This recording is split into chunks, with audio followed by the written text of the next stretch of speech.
आपके सभी संकल्प पूर्ण हुए। अब आपको किसी भी प्रकार का कोई भी कष्ट शेष नहीं।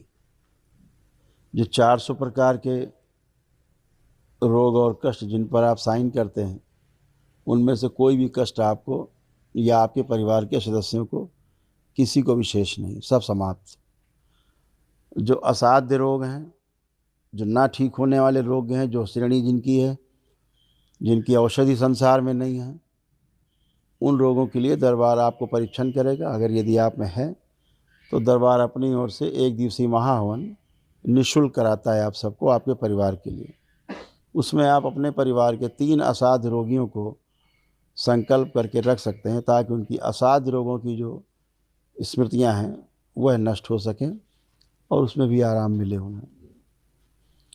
जो दरबार नहीं आए परिवार के सदस्य, वो शनिवार, जैसे आज है शनिवार, मंगलवार 2 दिन रहते हैं, जिनमें रात्रि में 9 से 10 बजे के बीच में मेरे द्वारा पूरे विश्व भर के लोगों को संकल्प कराया जाता है, पूरे परिवारों को। तो उसमें शामिल होकर जैसे आप अपने प्रार्थना संकल्प करके यहाँ स्वस्थ हो गए, वैसे ही वह भी प्रार्थना संकल्प करके अब परिवार के लोग घर में आप ही की तरह स्वस्थ हो सकते हैं।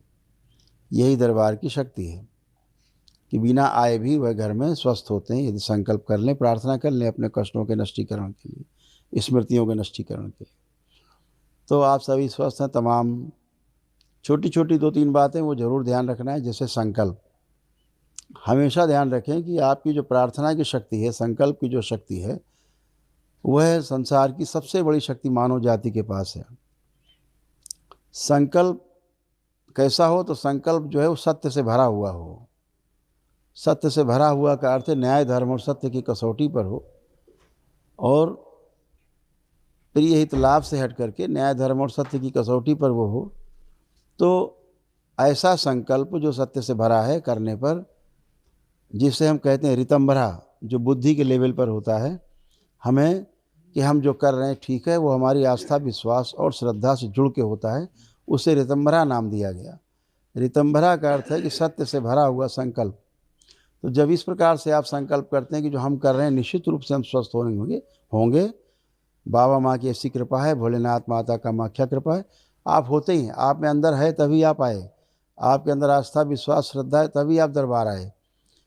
अब आप यहाँ संकल्प कर रहे हैं, इसको कहा जाएगा कि सत्य से भरा हुआ संकल्प, यानी ऋतंभरा, बोध किया हुआ, बुद्धि के जो लेवल पर है, जिसे हमारी आत्मा भी स्वीकार करती है, अनुभव करती है। तो आपने बोध से भरा हुआ संकल्प किया, सत्य से भरा हुआ संकल्प किया, ये बुद्धि के स्तर पर हुआ। और इसको किसने अनुभव किया? तो आपकी आत्मा ने साक्षी भाव से, साक्षी यानी दृष्टा भाव से इसको अनुभव किया। अनुभव से क्या मिला? प्रमाण मिला। अनुभव से ही प्रमाण होता है। तो ये अनुभव और प्रमाण की जो क्रिया है वो हमारे आत्मा के स्तर पर होती है। बुद्धि की जो क्रिया है वो हमारे बोध और हमारा जो संकल्प है वो उस स्तर पे होता है, ऋतंभरा होता है। और चित्त पे हमारी इच्छाओं के द्वारा, स्मृतियों का, और फिर उसके आगे सर्कस चलता है। तो वृत्ति में हमारे विश्लेषण और तुलन, फिर जब मन में जाते हैं 5वीं क्रिया में, तो फिर हमारे टेस्टिंग, सेलेक्टिंग, यानी चयन और आस्वादन। वो रुचि मूलक भी होता है चयन और आस्वादन, और स्वाद मूलक भी होता है ना। तो इस प्रकार से क्रियाएं होती हैं, जो आगे कभी आपसे चर्चा होगी तो उसे विस्तार से आपसे बात होगी कि कैसे कैसे हमारा मस्तिष्क, हमारा जो जीवन है शरीर के अंदर, वो कैसे हमारे मस्तिष्क के द्वारा हमारे शरीर को संचालित करता है। अभी विज्ञान केवल ये मानता है कि मस्तिष्क है और शरीर है, मस्तिष्क शरीर को चला रहा है, ऐसा आधुनिक विज्ञान अभी तक जानता है। लेकिन जो पुरातन विज्ञान है, ऋषि मुनियों का विज्ञान, वो कहता है कि शरीर और मस्तिष्क के साथ साथ एक और वस्तु है जिसे जीवन कहते हैं, जिसमें आत्मा, बुद्धि, चित्त, वृत्ति और मन, 5 चीज़ें इनबिल्ट हैं। वह है मस्तिष्क के द्वारा। मस्तिष्क में भी एक मेधस होता है, मेधस के द्वारा मस्तिष्क से तालमेल बनाता है जीवन, जो केवल मनुष्य में पाया जाता है मेधस। वहाँ मनुष्य अपनी कल्पनाशीलता से, और जो उसके पास कर्म स्वतंत्रता है, उसके माध्यम से मनुष्य अपने जीवन यात्राओं को पूरा करता है। तो मस्तिष्क के और जीवन के बीच में एक मेधस होता है जो केवल मनुष्य में होता है, किसी और जीव जंतु में नहीं होता, पशु पक्षी में। तो जीवन जो है मेधस के माध्यम से मस्तिष्क को आदेशित करता है और मस्तिष्क शरीर के द्वारा सारी क्रियाएं कराता है। ऐसे तो मस्तिष्क हृदय से, हृदय पूरे शरीर से। ऐसे एक बड़ी प्रक्रिया है जिसको समझेंगे आप तो बहुत सुंदर लगेगा, अपने को समझने में भी एक अंदर बहुत रोचक प्रक्रिया है, जिसको सुना जाए, समझा जाए, देखा जाए कि हम काम किस तरह कर रहे हैं। अभी तो ये है कि खाया पिया सो गए, सुबह उठे फ्रेश हुए फिर चल दिए, लेकिन अपने अंदर क्या हो रहा है इसको अगर ढंग से समझ लिया जाए तो बहुत ही आनंददायक है। फिर लगता है कि ये ईश्वर में कितना दृढ़ विश्वास होता है कि कैसी व्यवस्था है, अद्भुत व्यवस्था है। उस व्यवस्था ही को नाम दिया गया तंत्र। तंत्र शब्द का अर्थ होता है कोई विधि, कोई उपाय, कोई मार्ग। ऐसे तंत्र माने कोई टोना टोटका, जादू टोना और झाड़ फूक नहीं, वो तो सब गंदी प्रक्रियाएं हैं जो दैत्य स्तर पे होती हैं। जो देव स्तर पर हैं, ईश्वर के स्तर पर हैं, वो प्रार्थना और संकल्प ही आपका पर्याप्त है। इतना ही आपने किया है, उस प्रार्थना और संकल्प के लिए आपका आस्था, विश्वास और श्रद्धा होना आवश्यक है। वो आपका रहता है तो आप किसी अच्छी एनर्जी से आप जुड़ते हैं, जिसके प्रति आपको आस्था, विश्वास, श्रद्धा रहता है। वह एनर्जी ही आपके संकल्प को पूरा कराती है। ऊर्जा चाहिए उसके लिए। तो आपने एक दिवसीय अनुष्ठान किया है, वनडे किया, और आपके पास विराट ऊर्जा का भंडार है। इतना ही ऊर्जा का भंडार जो आपके पास है, आपके पूरे परिवार के प्रत्येक सदस्य के पास अलग अलग इतना ही भंडार है।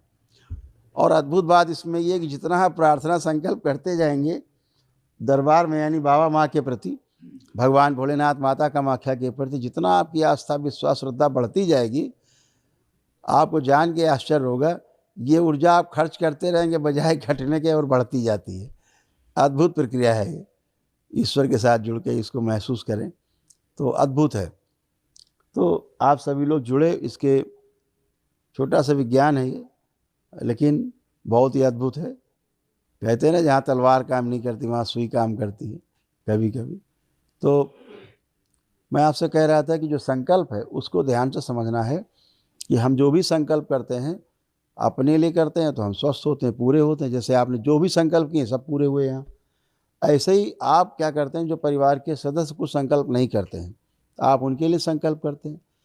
तो क्या होता है, एक प्रक्रिया होती है, जब भी किसी के लिए आप संकल्प करते हैं, उसको अगर रोग और कष्ट है तो उसके रोग और कष्ट जिसका आप संकल्प करते हैं, उनकी स्मृतियाँ आप में आकर के रुक जाती, खिंच के आ जाती। और जब आप में आती तो आपको जो और रोग कष्ट थे पहले से, कहते हैं नहीं चोट के ऊपर चोट लग जाए, तो अपना ही कष्ट मालूम पड़ता, लगता हमें कष्ट फिर से लग रहा हो रहा है। इसीलिए होता है कि परिवार के सदस्यों की स्मृतियाँ आप में आके फंस जाती। तो क्या करना है, केवल एक छोटा सा संकल्प के अंत में एक वाक्य बोलना है और ये कष्ट परिवार के सदस्य का निकल जाएगा और आपको होने वाला कष्ट भी समाप्त हो जाएगा। और खूब करिए परिवार के लोगों के संकल्प। तो एक वाक्य बोलना है कि बाबा हमने जो भी संकल्प किया उसमें हमने परिवार के फलां फलां सदस्य का भी संकल्प कर लिया है, उसके जो रोग कष्ट मुझ में खिंच के आ गए हैं, कृपा करके उनकी स्मृतियाँ भी नष्ट कर दी जाएँ। इतना ही बोलना है। जहाँ इतना बोला आपने, 3 बार ओम नमः शिवाय बोल के आँख खोली, कष्ट गायब, खत्म। उसके भी गए, आपके भी गए। इतना ही करना है। दूसरा, अभी आपके परिवार के जो आप जहाँ रहते हैं, आप वहाँ सारी चल अचल संपत्तियों का संकल्प किया, जो आपको देख सुन के भी अच्छी नहीं लगती थी संपत्तियाँ, अब आँख बंद करके देखेंगे वही संपत्तियाँ, वही स्थान अब आपको अच्छे लग रहे हैं, जहाँ रहना देखना भी लगता था बेकार है।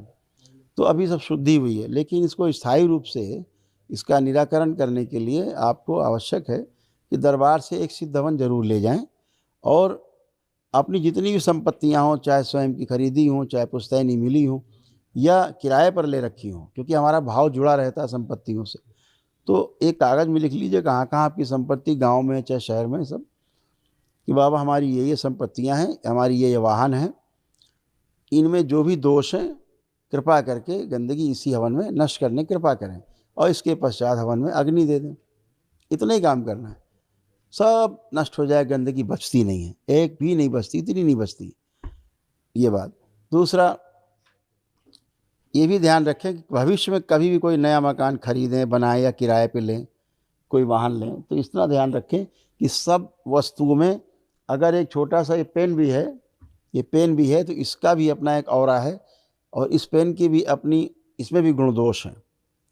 तो आपको करना ये कि कोई भी संपत्ति खरीदें, कोई भी वाहन खरीदें, तो एक काम ज़रूर करें कि दरबार से प्रार्थना करके एक सिद्ध हवन ले करके और प्रार्थना करें कि बाबा ये जो हमने लिया है या किराए पे लिया है या ख़रीदा है, यहाँ जो भी दोष हैं इसी हवन में नष्ट कर दिए जाएँ। तो वो आपसे वहाँ के दोष ज़मीन के जुड़ नहीं पाते। ज़मीन के दोष बहुत भारी होते हैं। आपने अक्सर सुना होगा लोगों से कहते हैं कि जब से ये ज़मीन जायदाद ली तब से हम बर्बाद हो गए। ये भी सुना होगा कि कोई खरीदता है ज़मीन को बर्बाद हो जाता है। और ऐसा भी सुना होगा आपने कि ये जब से जगह ली या जब से ये वाला वाहन लिया तब से हमारी बहुत प्रगति हुई, हमारी बहुत तरक्की हुई, ये भी सुनते हैं। तो ज़मीन के अपने गुण और दोष होते हैं, जैसे मनुष्य के हैं, हर वस्तु के हैं, तो ज़मीन के भी गुण दोष हैं। तो ऐसा कर लेने से उसके गुण दोष समाप्त हो जाते हैं और हमेशा आपके काम में कोई अड़ंगा नहीं रहता और आप जैसे अभी आप हल्के-फुल्के आनंद में बैठे हैं, आत्मविश्वास से भरे हुए, ऐसे ही आप हमेशा बने रह सकते हैं। तो और दूसरा लेपन की बात हम आपसे करते हैं कि ज़रूर करें दरबार से लेकर के। लेपन करना अति अनिवार्य है। जिनको भी कष्ट हैं, रहे हैं, आपने संकल्प करके शामिल किया है डीएनए ऊर्जा पथ में, क्योंकि मस्तिष्क की जो सूजन होती है और नाभि की जो सूजन है, नाभि से 72,000 नाड़ियाँ पूरे शरीर में फैली हुई हैं। ऐसे ही मस्तिष्क से हमारा तंत्रिका तंत्र पूरे शरीर में फैला हुआ है। इन नस नाड़ियों में जब कोई व्यतिक्रम उत्पन्न होता है, कोई इनमें सूजन या अनावश्यक गतिरोध पैदा होता है, तो शरीर में नाना प्रकार के शारीरिक, मानसिक और आध्यात्मिक रोग बनना शुरू होते हैं। तो मस्तिष्क की सूजन को हटाने के लिए तो अभी तक पृथ्वी कोई अभी आज तक कोई औषधि नहीं बनी। ये जान के आपको आश्चर्य होगा, आज तक एक औषधि नहीं बनी जो मस्तिष्क की सूजन को आपको समाप्त कर सके। लेकिन बाबा माँ से जो सिद्ध हवन, ये जैसे हवन सिद्ध हैं तत्क्षण लाभ देते हैं, ऐसे ही लेप भी सिद्ध है, बाबा माँ से सिद्ध लेप है। उसको नाभि पर और सिर पर लगाने से ये नस नाड़ियों की जो सूजन है समाप्त होती है, क्योंकि नस नाड़ियों की सूजन को हटाने का उपाय अभी पृथ्वी पर है नहीं। ऐसी कोई औषधि भी नहीं आज तक बनी संसार में जो आपके मस्तिष्क में सीधी चली जाए। इसलिए इस लेपन को करना आवश्यक है।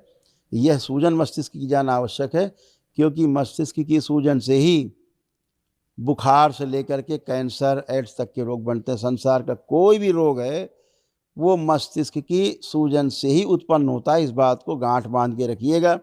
अभी आधुनिक विज्ञान इस बात को अभी समझ नहीं पाया है, समझेगा, समय लगेगा। हो सकता है 100-150 साल लग जाएं आधुनिक चिकित्सा विज्ञान को समझने में कि मस्तिष्क की सूजन से ही सारे रोग उत्पन्न होते हैं। मस्तिष्क की हमारी सूजन बनती कैसे है? वह हमारे नकारात्मक इच्छा विचार आशाओं के कारण बनते हैं। और हमारे नकारात्मक इच्छा विचार आशाएँ क्यों उत्पन्न होती हैं? क्योंकि हमारे कर्म भोग हैं पीछे, उसके अनुसार ही हमारा सोचना और करना निश्चित होता रहता है। आप चूँकि बाबा जैसे पूर्ण गुरु से जुड़े हैं, इसलिए आपके कर्म भोग काटने की शक्ति आपके पास आपके संकल्प के द्वारा ही है, जिससे ये सब कट रहे हैं और आप स्वस्थ बैठे हैं। तो इस सूजन को समाप्त करने के लिए सिर पर और नाभि पे लेपन आवश्यक है। वो आप पता करेंगे, बताएंगे आपको लोग। यहाँ जो डॉक्टर्स हैं वो आप संपर्क में बता सकते हैं आपको, और दरबार में जो अन्य सेवक हैं आपसे पूछ लेंगे, उनसे तो बताएंगे। तो ये आपको करना है। जो आपके रोग कष्ट उत्पन्न होते हैं उसके 3 सबसे प्रमुख कारण हैं। पहला, पितृ। आपके पितृ रहेंगे तो उनकी मृत्यु के समय की सबसे गहरी स्मृतियाँ होती हैं वो रहेंगी। वो स्मृतियाँ रहेंगी आपके मस्तिष्क के साथ, आपके मेधस के साथ एकाकार करके चित्त में, और आपके पूरे शरीर में फैल करके शरीर आपका स्वीकार कर लेता है मस्तिष्क के द्वारा। वही रोग और कष्ट बढ़ने लगते हैं जो आपके पितरों को थे। यह भी होता है कि आप पिछले जन्मों तमाम यात्राएं करके आए, हर बार मृत्यु हुई है जन्म के बाद, मृत्यु के समय के रोग और कष्टों की स्मृतियाँ बनी रहती हैं स्वयं में। तो यह सब स्मृतियाँ रहती हैं तो रोग उत्पन्न होते हैं, कर्म भोग कहा जाता है। स्मृति कर्म की बनी हुई है, जो हमने कर्म किए पिछले जन्मों में वह स्मृति बनी हुई है, उसका भोग तय होता है। तो ये जो हमारी स्मृति है नकारात्मक इच्छा विचार आशाएं पैदा करती है, उसके द्वारा सूजन बनती है, सूजन से भ्रम, भ्रम से रोग, रोग से कष्ट, कष्टों से मृत्यु। ये इसका सीक्वेंस है। रोग बनता ही भ्रम से है। भ्रम किसके बीच में है? भ्रम हमारे मस्तिष्क और हमारे शरीर के बीच में जो तालमेल है, वो जो एक सिनर्जी है वो टूट जाती है। वो नहीं है तो रोग बनना शुरू होते हैं। तो इसलिए लेपन अति आवश्यक है, अति अनिवार्य। इसका हमेशा ध्यान रखें, जरूर करेंगे। दूसरा, एक सबसे बड़ा आपकी प्रगति में बाधक है जो आध्यात्मिक उन्नति में, उसे काल सर्प दोष कहते हैं। वह भी आप सबका नष्ट हो गया। पहले पितृ दोष नष्ट हुआ, पितृ आपके मुक्ति पाए आज। उसका क्या प्रमाण है मुक्ति का? आप कहीं जाएंगे पूरी दुनिया में, धरती में, पितृ मुक्ति के लिए भारत में, तो आपको कोई प्रमाण नहीं देगा, केवल पूजा करा देगा, हो गया, आप कहीं जाओ, लेकिन प्रमाण नहीं देगा। प्रमाण आपका धरती पर केवल एक दरबार देता है, उसका नाम है आपका दरबार करौली शंकर महादेव पूर्वज मुक्ति धाम। बाकी कोई आपको प्रमाण नहीं देता। तो पितृ मुक्ति का प्रमाण क्या है? उसका प्रमाण है कि आपके चाहे पितृ की कल ही क्यों नहीं मृत्यु हुई हो, आप आंख बंद करके देखेंगे, आपको उसका चेहरा ही नहीं दिखाई देगा। चाहे पूरी दम लगा दीजिए, पूरी ताकत लगा दीजिए, आपको चेहरा नहीं दिखाई दे, तो समझ लो आपके पितरों की मुक्ति हो गई है। आप सब करके देख सकते हो। दूसरा, आप सबका काल सर्प दोष कट गया। इसका क्या प्रमाण है? इसकी भी आपको पूजा पाठ करवाते हो। प्रमाण क्या है? ये दरबार आपको उसका ही प्रमाण देता है। उसका प्रमाण है कि आप आंख बंद करके पूरी ताकत लगाएं देखने की, एक जिंदा सर्प आप चलता हुआ कल्पना नहीं कर सकते, देख नहीं सकते, सब करके देख सकते हो, सारे कर सकते हो। किसी को लग रहा दिख रहा है तो हाथ उठा सकते हो। ये सारा नष्टीकरण हुआ। तीसरा, तमाम पितृ गए, उनकी तमाम रोगी नकारात्मक स्मृतियाँ, आपकी तमाम रोगी नकारात्मक स्मृतियाँ, नेगेटिविटी सारी समाप्त हुई है। उसका क्या प्रमाण है? कि एक भी आपके अंदर नेगेटिव थॉट्स नहीं हैं। अपने परिवार के लिए चिढ़, नफरत, घृणा, दूर रहना, अलग रहना, ये वो भाव आने, तलाक वलाक के भाव आने, वो तो सब नष्ट हो गए। कोई अब तलाक पलाक नहीं बचा, हैसियत नहीं कोई तलाक पलाक करा दे, वो तो सब खत्म हो गए। हम बात कर रहे हैं जो आपका दुश्मन नंबर 1 हो धरती पे, जिसके लिए सवेरे शाम आप भगवान से कहते हैं ना, भगवान इसको ज़रा ठीक कर दो, इसको उठा लो, उसके लिए भी आप सोचो, एक भी गंदा विचार आपके अंदर नहीं आ रहा है। एक भी निगेटिव थॉट्स आपके अंदर आपके दुश्मन नंबर 1 के लिए नहीं आ रहे हैं। चाहे वो कल आपको कष्ट देता रहा हो, आज भी दे रहा हो, और आपको पता है वो कल भी कष्ट देगा, लेकिन आपके अंदर उसके लिए भी कोई गंदा विचार, एक निगेटिव थॉट्स नहीं आ रहे हैं। इतना ही नहीं, आप ला भी नहीं सकते, सोच भी नहीं सकते गंदा। कोई ऐसा कर पा रहा है तो हाथ उठा सकता है, कोई भी। किसी को गंदे विचार आ रहे हो, या अभी भी लग रहा है कि मैं दुश्मन के लिए गंदा गंदा उसको करना है, उसको मारना है, उसको ये हो जाए, भगवान गलत हो जाए, मर जाए, कुछ भी आ रहा हो, तो हाथ उठा सकते हैं। सोच के देखिए, सब लोग खूब ताकत लगाई दुश्मन के खिलाफ सोचने के लिए। आपके अंदर दुश्मन के लिए भी एक गंदा विचार नहीं। विचार आना छोड़ दो, विचार ला भी नहीं सकते आप गंदा, सोच भी नहीं सकते गंदा। इतना दरबार ने आपको शुद्ध किया है, आपको बुद्ध महावीर की तरह, नानक की तरह आपको एकदम शुद्ध और पवित्र किया है दरबार ने। इस लेवल पर आपको जा करके शुद्धता की गई है, आपके शरीर की, मस्तिष्क की, और आपके पूरे मन की। आ रहा है किसी में कोई भाव गंदा? नहीं आ रहा, किसी के लिए भी नहीं आ सकता, आएगा ही नहीं।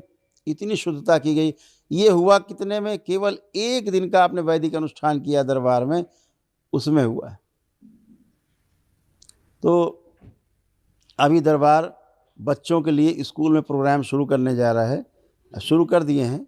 अभी बेंगलोर, अभी वहाँ पे कर्नाटक, तमिलनाडु, सब दरबार ने किए हैं कार्यक्रम कि पूरे पूरे स्कूल्स के बच्चे, उनको कैसे ट्यून किया जाए कि उनकी गंदगी, विकार सब नष्ट हों, एक विकार ना बचे उनमें कहीं से, और कोई भी नेगेटिव थॉट्स ना हो, सब गंदगी जाए, कुशाग्र बुद्धि हो। जो मोबाइल लैपटॉप गंदगी देता है, मोबाइल लैपटॉप छूट जाए उनका, छू भी ना सके मोबाइल लैपटॉप को किसी प्रकार से, कोई गंदगी ना आए बच्चे में, पढ़ाई लिखाई में अव्वल हो, और उनकी स्मरण शक्ति बिल्कुल हाई लेवल पे हो, और रुचि उनकी पढ़ाई में बहुत गहरी, इतनी गहरी हो कि पढ़ाई लिखाई की छोड़ करके कोई बात सोचे ही नहीं। ये सब दरबार ने प्रक्रिया की। अभी आपके बच्चों के साथ भी हुआ है, जो आप बैठे हैं, जो अभी देखेंगे आप, यही पूरे पूरे स्कूल के बच्चों के साथ एक एक अभी दरबार ने 10-10 हज़ार बच्चों के कैंप किए हैं जा करके तमिलनाडु में और कर्नाटक में। तो सब पूरे पूरे कॉलेजेस के वहाँ की रिपोर्ट्स आ रही हैं कि बच्चों में एक अभूतपूर्व परिवर्तन सब बच्चों में हुआ है, जो अपने आप को स्वयं को नियंत्रित करते हैं बच्चे, अब कहना नहीं पड़ता है। तो इसी तरह से आपके तमाम गंदगी गई, तमाम रोग कष्ट गए। जो आपको ऐसे रोग कष्ट थे जो जीवन में जा नहीं सकते, ज़िंदगी भर आदमी दवा चबाता रहता है, मृत्यु तक नहीं जाते, जैसे आप डिप्रेशन, एंजाइटी डिसऑर्डर है, बाइपोलर डिसऑर्डर है, split personality, dual personality, border line personality disorders हैं, आपका सिजोफ्रेनिया है, नकली भूत प्रेत की बीमारी, जो हा हा हू करके लोग चिल्लाते रहते हैं, नकली भूत प्रेत की बीमारी समाप्त हो गई। 10, 20, 25 साल, 40 साल से चिल्ला रहे हैं, हिल रहे हैं, ढुल रहे हैं, कहाँ जा रहे हैं, हाजिरी लगाने जा रहे हैं, कहाँ जा रहे हैं, वहाँ प्रेतराज सरकार भागे जा रहे हैं, इधर उधर भाग रहे हैं, मज़ार जा रहे हैं, दरगाह जा रहे हैं, सब कुछ एक दिन में समाप्त। कोई किसी का पेशी पेशा, कोई हाजिरी, कोई भूत प्रेत, तो कोई नौटंकी नहीं, कोई पिशाच, कोई राक्षस नहीं, सब कुछ समाप्त। किसी में भी कोई पेशी पेशा नहीं बचा। आजीवन के लिए पेशी वेशी कट के एक ही दिन में समाप्त, कुछ भी नहीं बचा। जो जिंदगी भर नहीं जाती, हमेशा भागे जा रहे हैं, हर महीने 15 दिन में कहाँ जा रहे हैं, पेशी है तो ये पेशी, आओ पेशी लो, आके सब लोग चले आओ पेशी लेते रहो। नौटंकी चल रही पूरे देश में, गली गली दुकानें मज़ारें खुली हैं और गली गली लोग आए जाओ चले आओ लगा लो हाजिरी।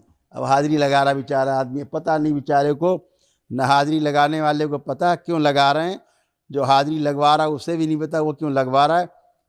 पीटे जा रहे हैं ढोल, लोग नाचे जा रहे हैं, वो पीटे जा रहे हैं, वो नाचे जा रहे हैं, कैसे भी गिरे पड़ रहे हैं नाली में, फिर भी नाच रहे हैं। ये क्रम सब समाप्त हुआ आज से, किसी में शेष नहीं। इसी प्रकार से एक OCD रोग होता है, जो आप लोगों में, परिवार के सदस्यों में, सभी में रहता है, किसी में कम किसी में ज़्यादा, वह भी समाप्त हो गया। ये क्या करता है OCD? ये ऑब्सेसिव कंपल्सिव डिसऑर्डर है। इसका काम है, पहला, पति पत्नी के बीच में तलाक की पहली सीढ़ी है OCD। ये सब आप में समाप्त हुआ। OCD क्या करता है? सबसे पहले चिढ़ पैदा करता है, शक, पहले शक, कुछ गड़बड़ है, शक के बाद फिर चिढ़, नफरत, घृणा, फिर दूर रहना, अकेले रहना, अलग रहना, फिर तलाक, यहाँ पहुँच जाती। OCD तलाक की पहली सीढ़ी पति पत्नी के बीच में, एक दूसरे को देख के चिढ़ होना, नफरत होना, देखने का मन न करना, सामने पड़ते ही बाहर से आ रहे हैं हंसते हुए मुस्कुराते हुए सबसे बात करते, हाथ मिलाते, गले मिलते, घर के अंदर कदम रखा और जहाँ आँख से आँख मिली एकदम त्योरी ऊपर, पूछ लिया खाने को तो बस बस्ता हस्ता फेंक दिया। कुछ भी कर सकता है आदमी घर घुस के, आँख से आँख मिलते बस समझो चालू OCD। तो OCD भी समाप्त हो गई। ये OCD जब बढ़ती है तो लोग क्या करते हैं, 4-4, 6-6 घंटे बाग में रहते हैं, बाहर ही नहीं निकलते, नहाते ही रहते हैं। कुछ लोग दिन भर हाथ हाथ धोया करते हैं बेचारे, हमने ऐसे तो केस देखे हैं यहाँ पे, जिनके हाथों से खून बहता है, इतना धोते रहते दिन भर हाथ रगड़ रगड़ के, खून बहता रहता है। यह जो ऑब्सेसिव कंपल्सिव डिसऑर्डर है, ये संसार की बहुत बुरी बीमारी है। हर वस्तु गलत दिखाई देती है, हर चीज़ गंदी दिखाई देती है, कुछ भी छुआ मतलब वो गंदा है, कुछ भी छू लिया, खाना भी सामने आ रहा है तो गंदा है, वस्तु आ गई गंदा है, कपड़े में बैठे हैं वो भी गंदा है। तो हमने ऐसे ऐसे केस देखे कि बेचारे, जैसे हम बनियान पहन के रहते हैं हमेशा, ऐसे हमने देखा हाफ शर्ट पहने लोग भयंकर सर्दी में, तो हमने भैया कुछ लोई वोई, बोले कुछ नहीं गुरुदेव, हम कुछ भी ओढ़ लेंगे, घर जाते ही धुल जाएगा, इसलिए न रजाई भी नहीं निकालते, हम लोग चादर ओढ़ के सोते हैं सर्दी में। क्योंकि मैडम क्या करेंगी, सवेरे रजाई उठाएंगी बाथरूम के अंदर, क्योंकि उनको लगता छू लिया रजाई गंदी हो गई। अब बताइए रजाई गद्दा अगर धुलेगा, वो लोग चादर नीचे बिछा के सोते हैं, गद्दा भी नहीं बिछाते, क्योंकि सवेरे गद्दा ही धुल जाएगा, अब वो सूखेगा 4 महीने में गद्दा। तो हम गुरुदेव ऐसे ही रहते हैं पूरा परिवार, और घर में बड़ा समझ बूझ के जाते हैं। घर घुसते ही पहला काम होता है कि नहाओ, तो हम कहते भैया अभी तो सवेरे नहा के गए, अभी तो स्कूल से लौटे, नहीं अब तुरंत नहाओ। तो अब नहाने जाओ, नहीं नहाने जाओ तो छुरा हाथ में, नहाओ नहीं मार देंगे। अगर जबरे पड़ जाओ तो कहेगी फिर अपने रख लिया छुरा, अब अपने मार लेंगे, नहीं नहाओ। तो मजबूरी में दोनों स्थिति में नहाना पड़ता है गुरुदेव। तो इसलिए लोग कपड़े ही नहीं यूज करते, कपड़े धुले रखे हैं, प्रेस किए रखे हैं, फिर से धुल जाएंगे, धुले कपड़े बर्तन धो के रखे फिर से धो रहे हैं उसको, मोबाइल लैपटॉप तक धो डाल रहे हैं, घर का AC, फ्रिज, अलमारी, सोफा सेट, दीवारें तक धो डालते हैं, घर के अंदर की TV भी, सब कुछ भी कर सकते हैं OCD में।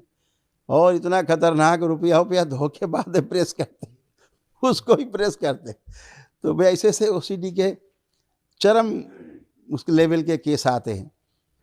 तो अब ये भी रोग है, मानसिक रोग है, लेकिन दरबार में बाबा कृपा से एक दिन में ही ये समाप्त हो जाता है। जो जिंदगी में नहीं जाता वो एक दिन में दरबार में आप सभी का समाप्त हो चुका, जिनको भी था, किसी में कुछ बाकी नहीं। इसकी अलग अलग इसकी स्टेज है इस रोग की।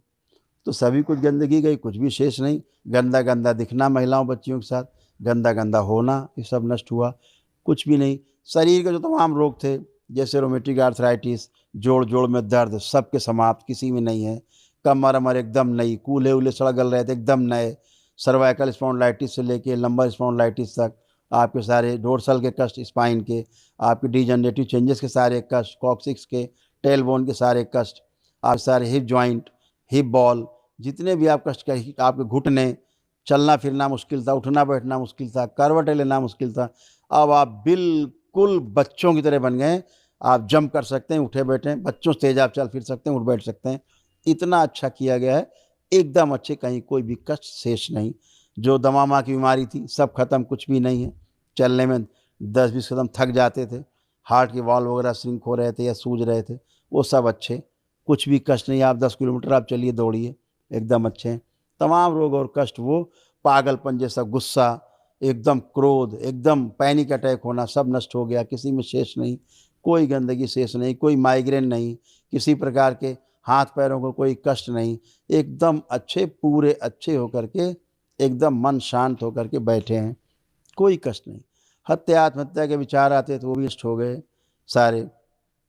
बहुत सारे कष्ट हम गिनाते जाएंगे तो नीरो के तो सभी केस गए, बचे ही नहीं। तमाम क्रोध ऐसा कि प्रचंड लग जाए, मर जाए कि मार डालेंगे, घर गिरा देंगे क्रोध में, सब बुरा, घर के टीवी सब तोड़ डालेंगे, लेकिन वो सब नष्ट। जिनसे चिढ़ होती थी, आप देखो कितना अच्छा लग रहा है उनको सोच के, अपने ऊपर बेवकूफ़ी आ रही है, क्यों हम गुस्सा करते थे। ये सब गंदगी गई है, आपके सभी शरीर के रोग कष्ट गए हैं, और आप बिल्कुल अच्छे हैं, एकदम फर्स्ट क्लास, और ऐसे अच्छे बने रहेंगे। आप सभी का जो लो कॉन्फिडेंस था, सबका कॉन्फिडेंस एकदम हाई है। अब सभी को लग रहा है, चाहे नौकरी करते हैं चाहे व्यापार, कि खूब करना है जम के और सक्सेस होना है। ऐसे भाव विचार सबके हैं। बुद्धि बंधी रहती थी, काम नहीं करती थी, शरीर बंधा बंधा रहता था, अर्ध बेहोशी में रहते थे, कोई भी काम करके भूल गए। ऐसे तमाम सर्जरी होने जा रही थी आपके तमाम शरीरों की, अब आपको सर्जरी कराने की भी आवश्यकता महसूस नहीं हो किसी को भी। आप सब चेक कर सकते हैं। जो आप झुक के ज़मीन नहीं छू सकते थे, रीढ़ की हड्डी में कष्ट थे, खूब करिए कसरत, अब आप सब कर सकते हैं। कुछ भी नहीं, इतना ही नहीं, कभी कोई सर्जरी आपकी हुई हो, पीछे हो चुकी हो, सर्जरी के कष्ट हमेशा बने रहते जहाँ सर्जरी हुई होती है। रॉड पड़ी है या आपके प्लेट पड़ी हुई हैं शरीर में, आप छू करके भी देखेंगे तो आपको यही नहीं पता लगेगा कि कभी यहाँ भूतकाल में कभी सर्जरी भी हुई थी। आप छू के अपने स्थान को दे सकते हैं, देख सकते हैं जहाँ पे आपकी सर्जरी हुई हो। आप यही नहीं बता पाएंगे कि वहाँ कभी आपको सर्जरी हुई भी थी। प्लेट व्लेट पड़ी थी, आपको एहसास ही नहीं होगा, फर्स्ट क्लास है। कोई प्लेट व्लेट दोबारा रॉड निकलवाने की आवश्यकता के लिए दोबारा सर्जरी की आवश्यकता नहीं है। ये सब बिल्कुल आप टनाटन होकर बैठें, क्योंकि दरबार ने सूक्ष्म सर्जरी की है। हमेशा ध्यान रखो, लोग विज्ञान को नहीं समझते। जब भी कोई उंगली कटेगी, सर्जरी होगी, तो उसके साथ में क्या होगा, उसका सूक्ष्म भी कट जाता है। लेकिन स्थूल तो आपने जोड़ लिया, सूक्ष्म कौन जोड़ेगा। वो दरबार सूक्ष्म सर्जरी करता है, सुश्रुत करते हैं, तब वो जा कर के जुड़ती है, तब आपके कष्ट जाते हैं। तो सर्जरी के भी सारे कष्ट चले गए जो होते थे आपको, किसी को भी शेष नहीं। तो सारे लोग कष्ट गए, सब गंदगी गई। आपके बच्चों को भी, जो पढ़ाई लिखाई मन नहीं लगता था, अब आपके बच्चे से आप किताब छीनेंगे और बच्चा आपसे किताब छीनेगा पढ़ने के लिए। अब उल्टा केस हो गया है। बच्चे पढ़ते लिखते समय उनका दिमाग कहीं खुराफात, मोबाइल देखना, इधर उधर, ये दर्द होना, सिर, भय लगना, एंजाइटी होना, तमाम चीज़ होती बच्चों के साथ पढ़ाई लिखाई में, वो सब नष्ट हो चुकी। बच्चे खूब पढ़ेंगे ज़बरदस्त, और जो पढ़ेंगे अब बुढ़ापे तक याद रहेगा, भूलेंगे ही नहीं। और इतना ही नहीं, अपने बच्चों से आप पूछ सकते हैं जो बैठे हैं, दरबार ने ये किया कि पीछे का पढ़ा लिखा जो भूल गए हैं, अगर कक्षा 10 में हैं तो पीछे कक्षा 5 तक का उनको याद है। अब दरबार ने सब पीछे का याद करा दिया है। जो अल्जाइमर था, पीछे का भूल गए थे, सब कुछ याद है पढ़ा लिखा, कुछ नहीं भूले अब। और परीक्षा के समय पढ़ पाएंगे, लिख पाएंगे, देख पाएंगे अच्छे से, और उत्तर दे पाएंगे तत्काल। इतना अच्छा किया गया बच्चों को, एकाग्र शक्ति अच्छी की गई, स्मरण शक्ति अच्छी की गई। और जो एक काम उनके साथ किया गया कि मोबाइल और लैपटॉप देखने की जो उनकी अनावश्यक इच्छा है, उसको नष्ट कर दिया गया है। अगर बच्चा मानसिक रूप से बीमार नहीं है तो आपके बच्चे मोबाइल और लैपटॉप को हाथ भी नहीं लगा सकते, छू भी नहीं सकते। जितने बच्चे यहाँ बैठे हैं, कोई नहीं छू सकता। ये सब किया गया है। मोबाइल आप देंगे, बच्चे आपके फेंक देंगे। जो बगैर मोबाइल के सोते नहीं थे, बिना मोबाइल काम नहीं करते थे आगे, आप उन्हें मोबाइल दे के देखेंगे तो मोबाइल आपको बच्चा फेंक देगा, छुएगा नहीं, आप देंगे छुएगा नहीं। इतना किया गया। आप मोबाइल लैपटॉप तभी देख पाएंगे आपके बच्चे, ये 2 साल से 25-26 साल तक के बच्चों में किया गया है, ताकि पढ़ाई लिखाई की तरफ, अपने काम की तरफ बच्चे ध्यान दे सकें। इतना ही नहीं, मोबाइल और लैपटॉप से, टीवी से जो गंदगी इनके अंदर मन में घुसी थी, वो भी सब पूरी तरह से रिमूव कर दी गई है। उन्हें कुछ भी याद नहीं, गंदगी और सब विकार जो उनके अंदर है, कुछ भी शेष नहीं। ऐसे ही जो लोग मांस मदिरा खाते थे, इन्होंने जरा सा भी सोचा भी है कि कहा भी बाबा मेरा मांस मदिरा खाने का मन नहीं, अब ये नष्ट कर दी जाए स्मृति। हैसियत नहीं जो मांस मदिरा खाने का सोच भी लें। खाना तो बहुत बड़ी बात, जो लोग बैठे हैं मांस मदिरा खाते थे, हाथ उठा सकते हैं अगर अभी मन कर रहा हो खाने का, देखें आंख बंद करके, खा सकते हैं, कुछ मन कर रहा है चेक कर लें, कोई नहीं छू सकता। हैसियत नहीं है आप किसी की कि आप हाथ ही लगा लें, ये दरबार ने किया है। खूब चेक करिए, किसी को लग रहा है अभी भी मेरा मन कर रहा है दारू पीने का, तो हाथ उठा सकता है। मांस खाने का मन कर रहा है, अभी भी हाथ उठा सकता है। ये सब दरबार ने किया है। ऐसे गिनाते जाएंगे हम तो 3 घंटे और बोल सकते हैं, लेकिन इतना ही कहना है, अब आप अच्छे हैं, जैसा आप चाहते थे उससे भी अच्छे हैं, शरीर से, मन से और आध्यात्मिक रूप से भी आप स्वस्थ हैं। बाबा और माँ की कृपा से, भगवान भोलेनाथ और माता कामाख्या की कृपा से, ईश्वर कृपा से, अपने सनातन धर्मी होने का एक सबसे बड़ा लाभ है कि हमें पहले से ही स्वीकार भाव है। हम लोग तो हिंदू हैं, या तो आप देखते हो ना, मुस्लिम भाई भी आते हैं, दूसरे धर्म के लोग आते हैं, क्रिश्चियंस भी आते हैं, सभी लोग, और स्वस्थ होके जाते टनाटन गुणगान करके दरबार का। पद यात्रा से ही स्वस्थ हो जाते हैं, कुछ नहीं करते तो पद यात्रा कर ली, उसी से स्वस्थ हो जाते हैं। तो ये सारी सब गंदगी सब रोक गए। आप सभी को भगवान भोलेनाथ, माता कामाख्या की ओर से, बाबा और माँ की ओर से बहुत बहुत प्रेम, बहुत आशीर्वाद, बहुत स्नेह। आप सभी का मंगल हो, आपके परिवार का, आपका सभी का मंगल हो, कल्याण हो, आप सभी स्वस्थ हों, सुखी हों और समृद्ध हों। हरि हर।